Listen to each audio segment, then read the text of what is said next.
Chapter 8. The Second Duel. Dawn broke with unnatural silence. No birds sang in the surrounding forest. No insects chirped in the tall grass. The only sounds were human, the soft shuffle of feet as villagers took their positions, the muted clatter of improvised weapons being distributed, and the low murmur of prayers to ancestors for protection and strength. The 5 ronin stood at the village's northern boundary, watching the mist rise from the valley floor. In the diffuse early light, they appeared more symbol than substance. 5 solitary figures representing humanity's defense against the incomprehensible. Kenji's victory the previous day had shifted the atmosphere noticeably. Where once there had been only fear and desperate preparation, now a tentative hope flickered among the villagers. One of their defenders had proven that the aliens could be defeated in fair combat. The question that hung in the air was whether this success could be repeated. Masaru had spent the pre-dawn hours in solitary preparation, his ritual significantly different from Kenji's flamboyant practice sessions. Where the younger ronin had engaged in expansive movements and continuous motion, Masaru knelt in perfect seiza, blade positioned before him, eyes half closed in deep meditation. His focus turned inward, confronting the hesitation that had haunted him since his lord's death 7 years before. "The medicine is ready," Miyako announced, approaching with a steaming cup. The herbal preparation she had crafted specifically for Masaru carried a pungent aroma, sharp and clarifying. Masaru accepted the cup with formal precision. Its purpose? To sharpen perception without clouding judgment, the old healer explained. Your strength lies in defense and timing. This will enhance both without inducing recklessness. He consumed the bitter liquid methodically, neither rushing nor hesitating. Within moments, he felt its effects beginning to spread through his system. Not a disorienting rush, but a gradual clarification, as if a thin veil had been lifted from his senses. "Your caution has value," Takeshi observed, as they prepared to depart for the dueling ground. "But remember that perfect defense without counter becomes merely delayed defeat." Masaru nodded once, acknowledging the wisdom without responding. This was the core of his struggle, the critical moment of transition from protection to attack.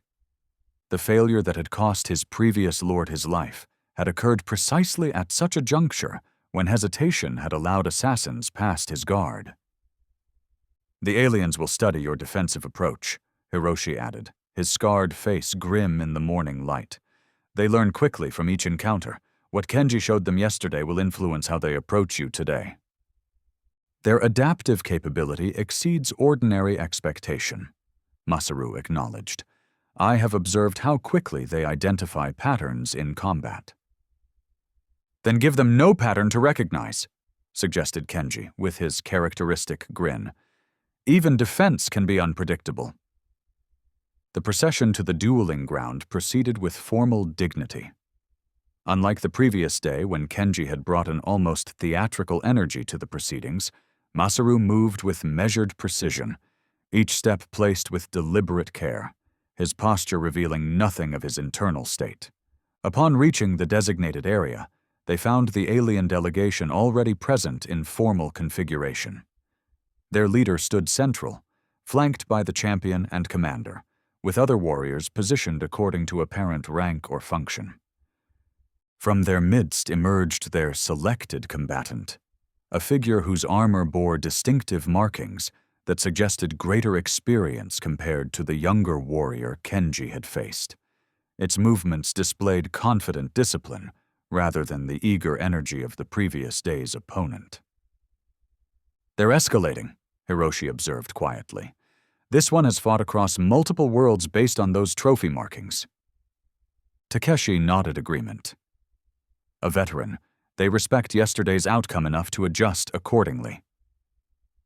The ceremonial exchanges proceeded according to the protocol established the previous day.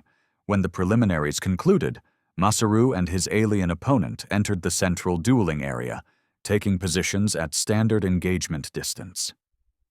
Standing before his alien opponent, Masaru appeared significantly smaller, not just in height, but in overall presence. The alien towered over him by nearly 2 shaku, its 4 arms creating a silhouette designed for combat advantage. Yet there was a contained quality to Masaru's stillness that suggested depth beneath his apparently diminished stature.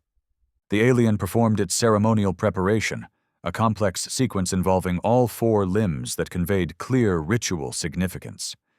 It then drew its primary weapons, curved blades in its upper hands with specialized implements in its lower arms that appeared designed for both defense and quick striking. Masaru responded with the formal bow of a samurai entering combat. Then he assumed his characteristic defensive stance, blade positioned for maximum coverage, body aligned to minimize target area while optimizing response angles. His expression revealed nothing, presenting the composed neutrality of a warrior focused entirely on the coming exchange. For several heartbeats, neither combatant moved. The gathered observers, human and alien alike, held collective breath as tension built between the 2 warriors. Unlike Kenji's duel with its dramatic opening and verbal components, this encounter began with psychological assessment, each fighter taking measure of the other through stance and presence alone. The alien initiated the first exchange, its attack neither rushed nor telegraphed, but executed with perfect technical precision. All 4 arms moved in coordinated sequence, creating a 3-dimensional attack pattern designed to overwhelm conventional defenses through sheer complexity. Masaru's response demonstrated why defensive mastery could be as impressive as offensive brilliance. His blade intercepted the primary strike at precisely the angle that redirected its force, while his body position shifted just enough to avoid secondary attacks without compromising his structured guard. No movement wasted, no energy expelled unnecessarily. His technique represented the distilled essence of defensive efficiency. The alien pressed its initial advantage, transitioning smoothly from opening sequence to sustained pressure. Its 4 arms created continuous threat from multiple angles simultaneously, testing Masaru's defensive framework for potential weaknesses or pattern dependencies. What it encountered instead was adaptive defense that evolved in response to each attack sequence. Masaru maintained core defensive principles while constantly adjusting specific responses, preventing the pattern recognition that alien analysis seemed to prioritize. "He's perfect," Hiroshi murmured, professional appreciation overriding typical reserve. Absolute defensive mastery without rigidity. Takeshi nodded agreement. Where Kenji's style had disrupted alien expectations through unpredictability, Masaru's approach challenged them through perfect technical execution that nonetheless avoided predictable patterns. Different methods achieving similar strategic outcomes, preventing effective counter-adaptation. The alien, recognizing the exceptional defensive capability it faced, adjusted its approach. Rather than continuous pressure, it began employing probing attacks followed by tactical withdrawals, attempting to identify specific triggers that might prompt Masaru to transition from defense to offense. This strategy revealed sophisticated combat intelligence beyond mere physical capability. The alien veteran understood psychological elements of conflict alongside technical execution, recognizing that every fighter, regardless of discipline, harbored tendencies that could be exploited once identified. Masaru recognized this tactical shift immediately. The herbal medicine had heightened his perception of subtle patterns, allowing him to discern the alien's strategic intention behind its technical execution. Rather than responding as anticipated, he maintained defensive discipline while carefully conserving energy, a marathon approach rather than sprint engagement. From the alien observation area, Commander Vex'tar studied this exchange with intense focus. His posture suggested recognition of something significant in the human's approach. Not merely technical proficiency, but strategic depth that paralleled their own most accomplished hunters. The duel continued through multiple phases, each combatant adjusting to the other's capabilities, while seeking advantage through increasingly sophisticated exchanges. The alien employed diverse weapon configurations, transitioning between different four-armed techniques to test Masaru's adaptive capacity across various threat profiles. Throughout these exchanges, Masaru maintained defensive integrity while gradually establishing subtle control over engagement distance and rhythm. To untrained observers, he appeared constantly reactive, responding to alien initiative rather than establishing his own. More experienced warriors recognized how his defensive redirections were systematically limiting the alien's options, channeling the combat toward parameters that favored eventual counteroffensive. "He's setting up something," Daiichi observed quietly, "creating patterns that will become predictable to his opponent, but with specific vulnerability he can exploit when fully committed." Classic Yagyu Shinkajiryu principle, Takeshi confirmed, using shadow and form to create expectation, then striking through the gap between perception and reality. As the duel approached its 20th minute, unusually long for such intensive combat, subtle signs of fatigue began appearing in both participants. The aliens' attack sequences, while maintaining technical precision, displayed fractionally longer reset intervals between combinations. Masaru's defensive movements, though still effective, had acquired microscopic delays that only the most observant might detect. The critical juncture approached, the moment when accumulated fatigue would force transition from technical perfection to adaptive prioritization. In such transitions, combatants revealed core tendencies beneath cultivated technique, creating opportunities for decisive advantage. The alien veteran recognized this phase and increased pressure accordingly, employing its most complex attack sequences to force openings in Masaru's increasingly taxed defensive framework. Four arms moved in asymmetrical patterns specifically designed to disrupt human defensive expectations, creating angular attacks impossible to counter through conventional responses. It was in this moment of maximum pressure that Masaru's internal struggle manifested. His body automatically prepared the perfect defensive response, but hesitation flickered across his features, the ghost of past failure momentarily superimposing itself on present challenge. The same fractional hesitation that had cost his lord's life years before threatened to emerge at this critical juncture. From the sidelines, Takeshi recognized the psychological moment immediately. "He's accessing the memory," he murmured, concern evident despite his controlled expression. Indeed, behind Masaru's composed exterior, remembered failure had surfaced with painful clarity. The medicine that heightened his perception had also sharpened memory, bringing forth the moment his hesitation had allowed assassins to reach his previous lord. The parallel between past and present created dangerous resonance, threatening to repeat the critical error despite years of compensatory training. But something unexpected occurred within this psychological crucible. Rather than amplifying his hesitation, the vivid recollection of failure catalyzed its resolution. In perfect clarity, Masaru perceived the pattern that connected past and present. How excessive caution after failure had created new vulnerability through compensatory rigidity. This insight arrived not as intellectual understanding, but as immediate physical knowledge.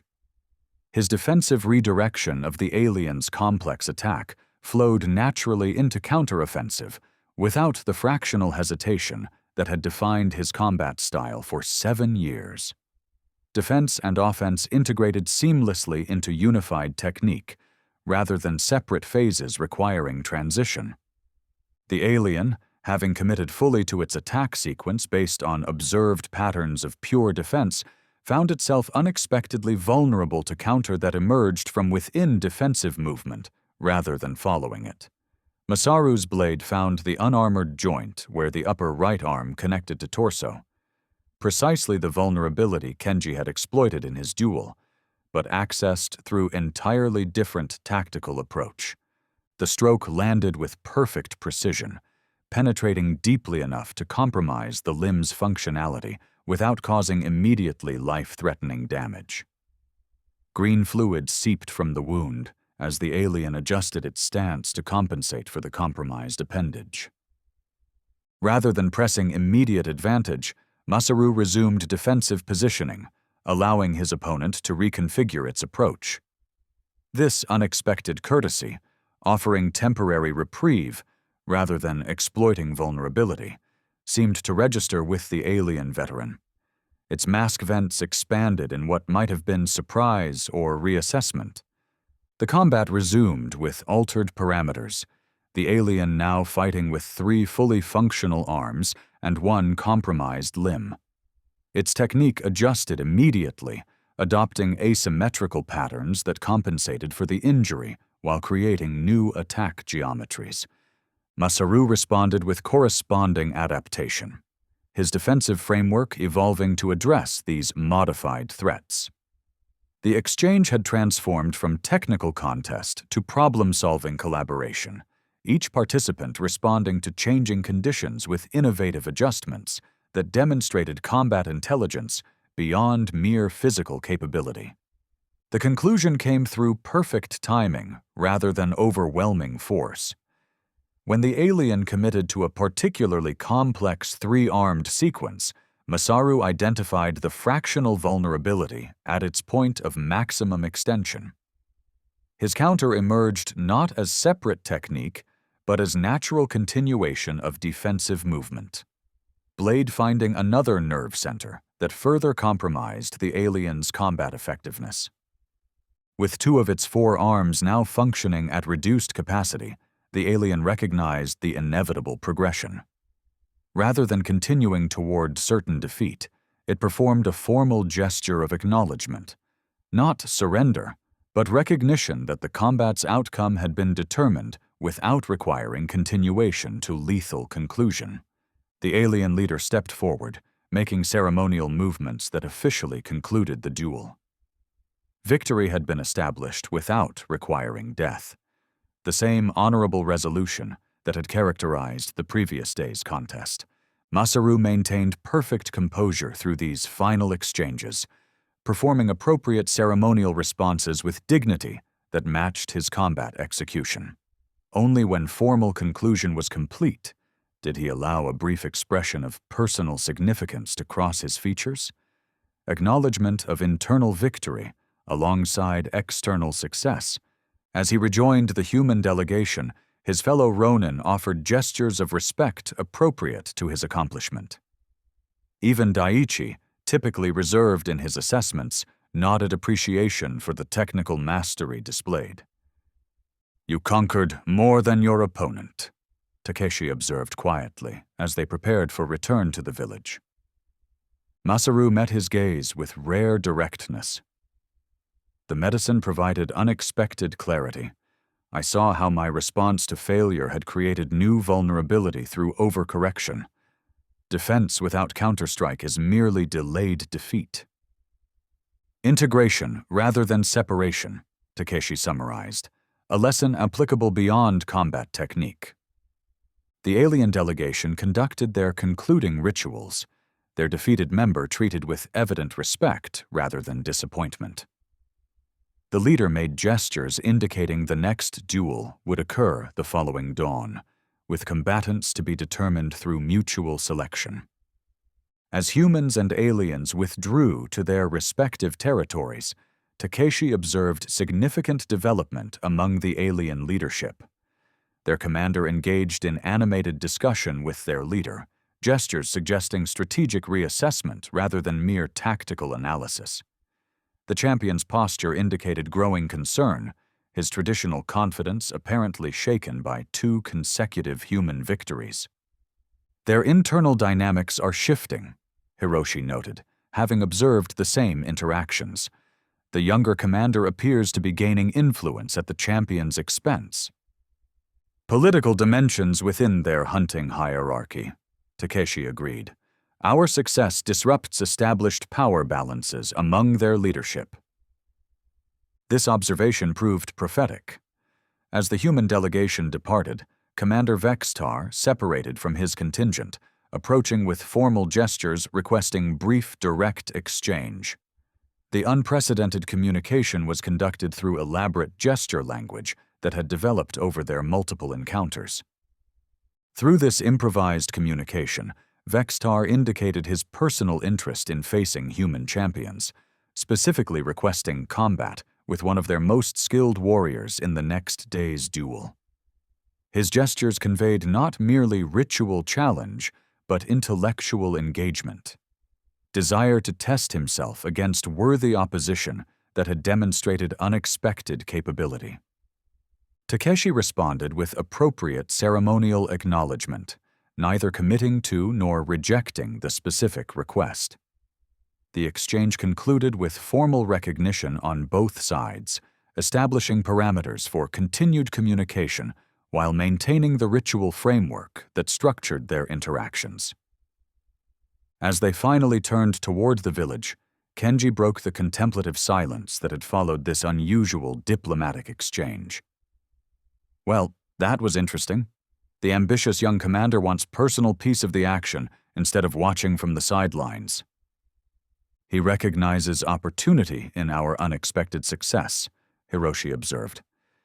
Their champion's traditional approach has proven less effective than anticipated against our diverse techniques. Or he simply wishes to test himself against worthy opponents, Takeshi suggested, recalling the commander's gestures that had conveyed intellectual curiosity alongside competitive challenge. The village received their return with enthusiastic celebration of Masaru's victory. Unlike Kenji, who had embraced similar recognition with characteristic flamboyance, Masaru accepted congratulations with modest dignity, acknowledging collective effort rather than personal accomplishment. Miyako immediately took charge of examining him for injuries. Despite his protests that they were inconsequential, the old healer identified several wounds requiring treatment: bruising a long defensive arm, strained shoulder muscles from extended guard positions, and a shallow cut along his ribs, where an alien blade had found momentary opening. 2 victories, Goro marveled as he joined them in Miyako's healing room.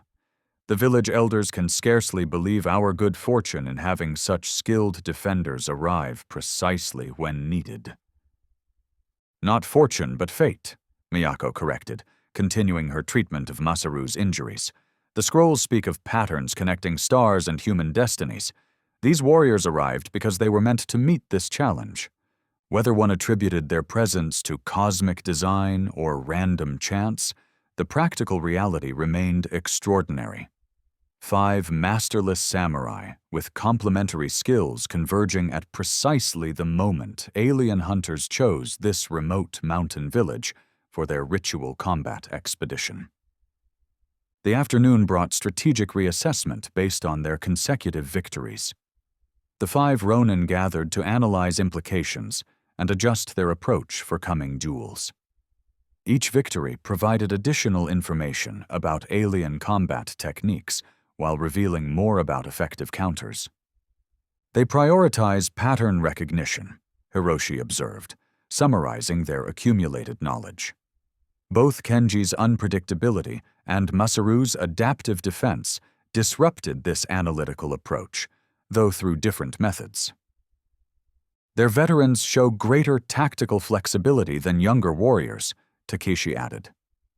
Tomorrow's opponent will likely demonstrate even more sophisticated adaptation based on observing our successful techniques. They'll select their champion soon, Daiichi predicted. Probably not tomorrow, but soon. They won't risk 3 consecutive defeats without deploying their most skilled warrior. As these discussions continued, an unexpected messenger arrived. A breathless young man from a neighboring village, his expression combining exhaustion with evident distress. 3 dead, he gasped, after being given water to recover from his journey. Strange warriors challenged our strongest men in some kind of ritual combat. When Ichiro fell, his son attacked with others. They killed one of the star demons, but then... He shuddered visibly before continuing. The demons took their heads, all of them. Silence fell as the ronin absorbed this troubling information. The peaceful resolution of their own duels had perhaps created false impression about universal application of the aliens' honor code. What happened exactly? Takeshi asked, seeking precise understanding. The messenger collected himself with visible effort. The Star Warriors arrived 2 days ago, challenging our strongest fighters one by one. The first 2 died honorably in fair combat. But when Ichiro fell, his son Jiro couldn't contain his grief. He attacked with several others, managing to kill one of the star demons through sheer numbers. Breaking their ritual combat parameters, Hiroshi observed grimly. The demons changed after that, the messenger continued. Their weapons transformed, glowing blades that cut through anything. They slaughtered everyone who had participated in the attack, taking their heads as trophies. This revelation cast their own situation in stark new light. The aliens maintained their honor code only so long as humans reciprocated. Violation prompted immediate escalation beyond ritual parameters to lethal efficiency without ceremonial constraint. They tolerate defeat within their code, Takeshi concluded, but respond with overwhelming force when the code itself is violated. Like samurai, Daichi observed with unsettling accuracy. Defeat with honor brings no shame. Dishonorable victory brings swift punishment. The parallel was uncomfortably precise. These star visitors, despite their alien biology and technology, operated according to principles eerily similar to Bushido's core tenets, placing process above outcome, honor above mere survival. We must ensure the village understands these parameters absolutely, Takeshi decided. No interference with their ritual duels regardless of outcome. To violate their code invites annihilation rather than merely defeat. As this directive was communicated throughout the settlement, the 5 ronin continued strategic planning with new awareness of the stakes involved. Their victories had established humans as worthy opponents, but the incident at the neighboring village demonstrated the fragility of this status. How quickly ritual combat could transform into wholesale slaughter if ceremonial parameters were violated. We've won 2 duels, Hiroshi summarized as evening approached. They've seen defensive mastery and unorthodox innovation. They'll adjust accordingly for tomorrow's contest. Who faces them next? Goro asked, the village headman having joined their council as community representative. The ronin exchanged glances, the unspoken question hanging between them. After brief consideration, Daichi stepped forward, his typical aloofness momentarily set aside for direct engagement. I will, he stated without elaboration. My 2-sword style offers tactical advantage they haven't yet encountered.